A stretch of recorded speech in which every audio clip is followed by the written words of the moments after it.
Today I'm going to show you how to make these simple ingredients into this beautifully amazing chicken style seitan, which you can either slice into your sandwiches, serve it with a gravy as your Sunday roast, or shred it up to put it in a curry.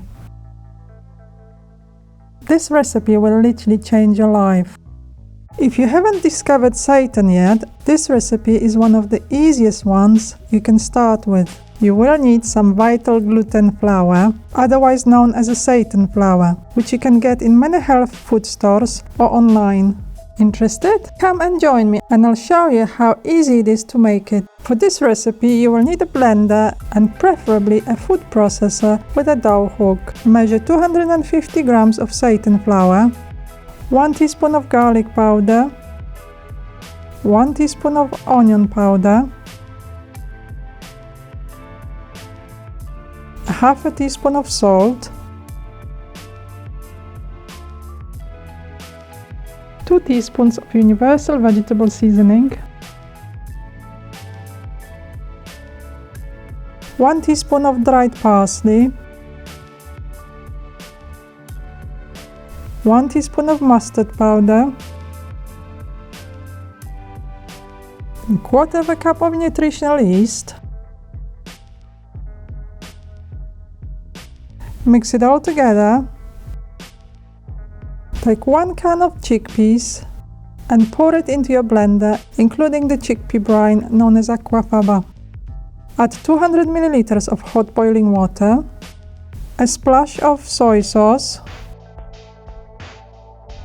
and blitz it.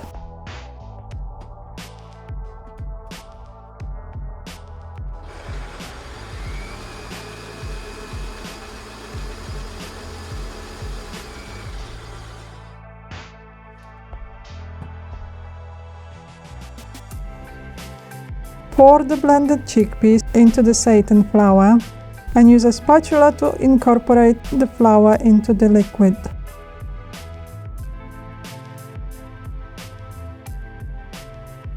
Now if you do have a food processor, like I have one here, you can use a dough hook to mix it for at least 15 minutes.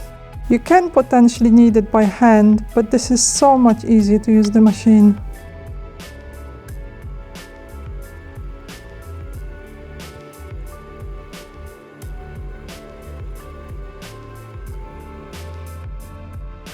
The dough is ready when it looks like this. And now we have to cook it. You can either use a tin foil or you can use a stainless steel container. Shape your dough into a desired shape. It will expand during the cooking. The tin foil will help to keep it in shape. I'm not bothered about the shape because I will be shredding this one, so I'll put it in a stainless steel container. Next we're going to steam it for 1 hour. I'll be using my Instapot for this, but you can also do it on a stove. If you're using the stove, make sure you check the water levels regularly. So I'm going to pop it for 1 hour at high pressure and then I'm going to leave it alone till it naturally releases.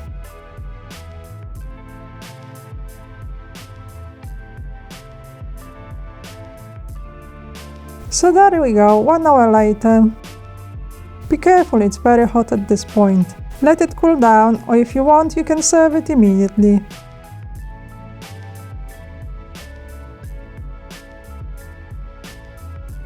You can slice it, you can shred it, you can put it in your curries. It's so versatile, its usage is unlimited by your imagination. My family absolutely loves it on sandwiches, in curries, or as a perfect substitute for a Sunday roast chicken. You will store in the fridge for a week, or you can freeze it.